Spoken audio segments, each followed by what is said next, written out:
The biggest transfer story of the summer by far is Vinícius Jr.'s transfer to Arsenal, or is he just using them to get a new contract? Because this is the first time from the big three that it looks like one of them could actually leave. And who would have thought it would have been Vini? After them 2 Champions Leagues that he delivered them, Mbappe, Jude, Vini, one of them had to leave. Forget the R. Rodrigo, you don't really exist. One of the untouchables are actually going to be touchable. This happened to Neymar a couple years ago when he went to PSG. And honestly, it might be a Brazilian thing because now it is happening to Vini. And is it going to happen, or is he just being so boring and he's just going to ruin this whole transfer market by just staying at Real Madrid? So, what's gone wrong with his contract? Why do Arsenal believe they've got a chance? And if this somehow, some way happen, what would it mean for the Premier League and for the Champions League? Let's talk. Let us start with the obvious. Real Madrid don't want to lose Vinícius Jr. Vinícius Jr. is one of the best left wingers in the world, probably is the best left winger in the world. Kvara, Barcola, you guys are his competition. I think Vini's the best winger in the world. If they had their way, then he would sign a new contract. They would have a front three of Vini, Mbappe and Diamande with Jude Bellingham behind them.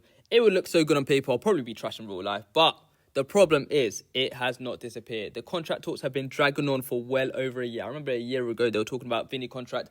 1 year later, you're still talking about Vini contract, and now he has 1 year left, and it gets to crunch time. Do you want him to leave on a free, or do you want to get some money out of him? That allows clubs like Arsenal to start saying, wait a minute, this guy has 1 year left in his contract. Is this a possibility? Let us start talking to his team. Let us start talking to his agent.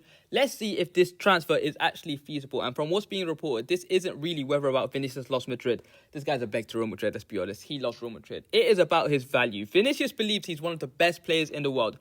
Real Madrid know that Vinicius is one of the most marketable players in world football currently. But you also have to think about the rest of the dressing room sometimes. They've already committed huge money to players like Mbappe. Honestly, his signing on fee was ridiculous. His wages are ridiculous. Mbappe is the star of the team. Even though Vinicius delivered 2 Champions Leagues, by the way, 2 Champions Leagues, Mbappe is the star of the team. So can you pay Vinicius like an Mbappe? Can you really? If you completely break the wage structure for one player, then it's only one player that you can do it for. You can't just keep doing it for every single player. And that's why you should never actually do it, because after this, every single player starts to say, okay, cool, when my re-signing fee comes on, I want 80 million, I want 100 million. When Jude Bellingham happens in 2 years, what do you think he's going to say? He's going to say, I want to be paid the same as Mbappe. That is why negotiations have become so difficult. Now, Madrid, I believe they have 3 choices. Agree a new deal, give him whatever money he wants. Maybe not too crazy, but just give him a new deal, cut down the image rights, whatever. Or plan B, sell him now while you can command a huge fee. You could get 150 million, you could get 100 whatever million, and think long term, okay, we might get Elise next season. Or option C, which is the worst of them all, it is to risk losing the world's best player, world's best left winger for free when his contract runs down. I saw this happen to Liverpool. I saw this happen with Trent Alexander-Arnold. You don't want to lose the best player in the world in their position for free. That is so annoying for your team when you could have got 150 million. And that is the whole reason why Arsenal even have a sniff of a window of opportunity right now, and they are trying to get Vinícius Jr. over the line, and I want it to happen secretly. So why do Arsenal actually want Vinícius Jr.? Let's just forget about the transfer for a whole minute. Why are Arsenal actually obsessed with Vinícius Jr.? Because there are very few players in world football who completely change how a team attack. You get players who are good on the ball, whatever, you get a bunch of Trossards, whatever, but Vinícius Jr.'s, you don't come around often. He is one of the best ball carriers on the planet. Honestly, every time he gets the ball, his first thought is to attack. He does not slow the game down at all. He is direct, he speeds it up. He's the type of winger every single defender, every single right back is going to have to face 10 1v1s, and they're not going to have to defend 10 1v1s. They're eventually going to get taken on once. Even though it's going to look like some failed comps, okay, he's getting tackled, eventually he's going to break them. If you stand off Vini, he's going to drive 30, 40 yards up the pitch. He's going to get into the box and he might win a penalty. If you get tight, he'll try and beat you. He'll do that dummy that he done to Man City on the halfway line and just spin you in behind.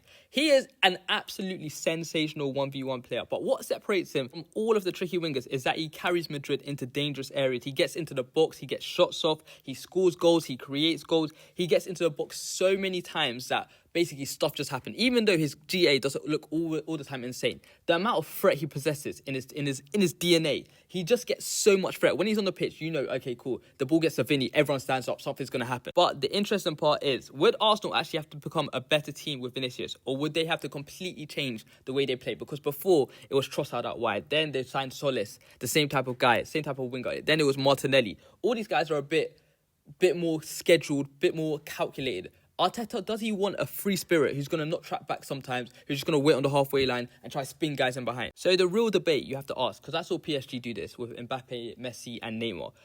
Arsenal are already one of the best teams in Europe. So where does Vinicius actually improve them? For me, the biggest thing is unpredictability. I've seen Arsenal so many times last season. Exceptional team when everything is structured. They dominate possession, they pin teams back, they create through patterns, the same type of patterns. Odegaard's going to get the ball in the right channel, then he's going to get to Saka, he's going to try to get a cross in, then he get a corner, blah, blah, blah, blah, blah. They create through patterns, but every now and then, they come up against a defence that just won't move. And that happens in the Champions League every single year. And that's why they have never won a Champions League. And that is when you need someone who can solve the game on his own. Saka pre-injury might have been that guy. Now he is no longer that guy. I'm not even going to pretend that he's that guy anymore. He can still create solutions, but he's not explosive like that anymore.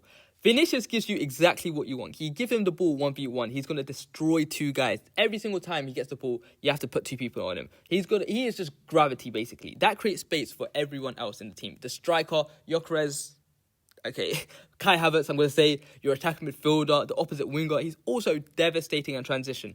That is so effective because when Arsenal went 1-0 up in the Champions League final against PSG, where was the counter threat? It was Trossard down the left. They should have had Vini sprinting down that left side and try and make it 2-0 instead of going 1-1. So if Arsenal win the ball back, instead of slowing the game down, trying to get possession, trying to get tactical fouls, they're immediately attacking at full speed because you have a threat down the side. You have a haymaker punch. You have a Deontay Wilder type punch. That's something I think Arsenal have lacked in certain big games last season. I honestly think Vinicius adds a completely different dimension to Arsenal's team.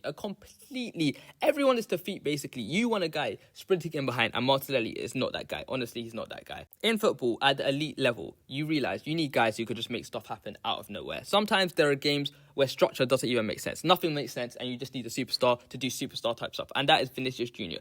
And there's only a handful of them type of players who can create danger just completely on their own. One elephant in the room is the problem with Vinícius Jr. is his wages, his price, his everything. It changes everything financially for Arsenal. Are you ready to become a superpower? Now, for the £1 million question, for the $1 million question, do I actually think Vinicius joins Arsenal? Or am I just making this video for absolutely no reason? Probably for no reason, because I'd still say no. Not because Arsenal are a big club. I don't do that stuff. I don't do that tribal nonsense. They've definitely earned their right to even be in this conversation. The problem is, Real Madrid rarely ever let players like Vinicius leave in their prime. Honestly, they are just so boring sometimes. You're going to see him just renew. You're going to be like, oh, wow, this is all for absolutely nothing. So if they can find an agreement on a new contract, I think he stays. I think the big thing is the image rights. And they're going to have to accept, say, okay, cool, Vinicius takes 20 million, but we drop the image rights to whatever it is. Mbappe, I think, gets 40% of his image rights, or Madrid get 40%, he gets 60%. So Vinicius is currently at 80%. If you could drop that even to, say, like 50%, then he's going to stay.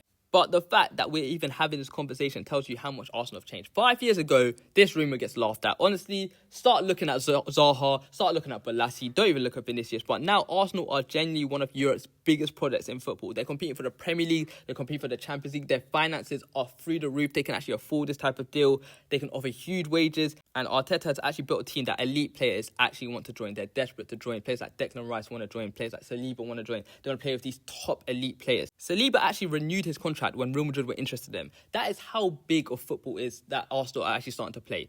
Well done to them. Honestly, kudos to them. Because whether this transfer happens or not, Arsenal have put themselves in a conversation, and that is a statement in itself. We are one of the biggest clubs in the world, and now we want to operate on the transfer market like one of the biggest clubs in the world. So personally, I still think Vinicius ends up staying at Real Madrid. Honestly, I'm sorry to break your bubble, but I think he's staying at Real Madrid. I think these contract talks keep dragging on till around mid-August. Then he's going to have to make a decision, and he's going to deep, okay, wait, am I actually going to leave Real Madrid?